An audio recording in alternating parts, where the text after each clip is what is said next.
So is age just a number, or is there a sell-by date? If you've got an issue and you're like, you know what, I just want to toss it to Ben and Kelly, our DMs are open for you.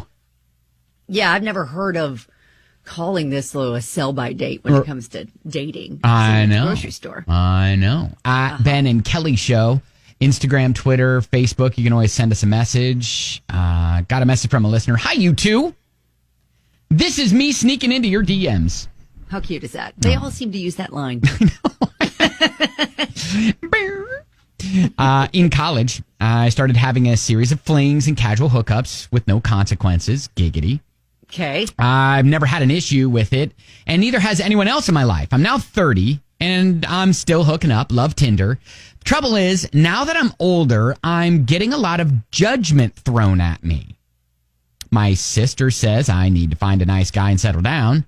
My friends say variations on the same theme. I'm okay with things the way they are. I doubt I could settle into monogamy anyway, and I never really wanted kids. Yeah, right?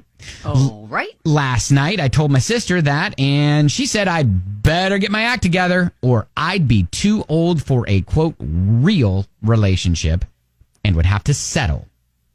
So I'm wondering, can you get too old for casual flings? Do real relationships have a sell-by date? Thanks. I think whatever works for you and what your goal is. If you like living your life kind of solo and making your own choices and not really needing constant companionship of one person that you want to, dig into and build a relationship with. I mean, maybe not everyone is cut out or needs that. Yeah, true.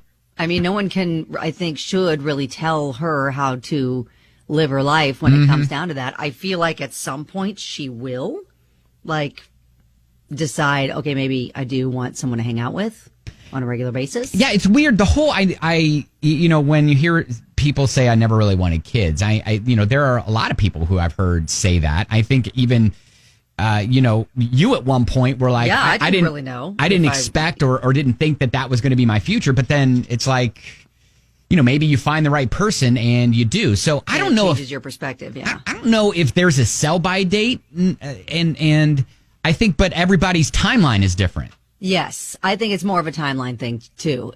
She doesn't sound like she's really ready or just hasn't met the right person. I do feel like, I put a lot of stock in when you find the right person, it kind of does change your perspective on things. Yeah, I think I agree with you on that. Brittany even texts in and says, you know what, she just needs new friends.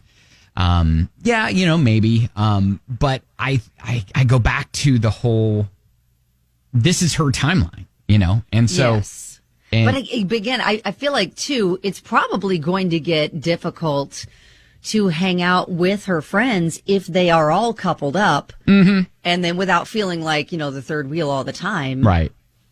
So, I get that. And I don't know, maybe she brings her random dates, to things with her friends who are coupled up and that's fine. But, ultimately she's got to decide what makes her happy when she's at home by herself and how she likes to live her life. All right. Well, and true friends and family should just, support her in that. Yeah. I mean, it is easier as siblings to say things to sure. like your sibling than, maybe a friend would. But yeah, I just think, hey, look, you've got your own timeline and things will happen as they need to happen for you and when they need to happen for you. So, yep. I think when she's ready, the right person will present himself and then she'll be like, oh, okay. Or maybe that'll never happen and that'll be fine. Exactly. Yeah, exactly. I mean, it's all personal preference. And however the bottom line is that she is happy and feeling fulfilled. All right. Well, hopefully that helps a little bit. And yeah, keep us posted.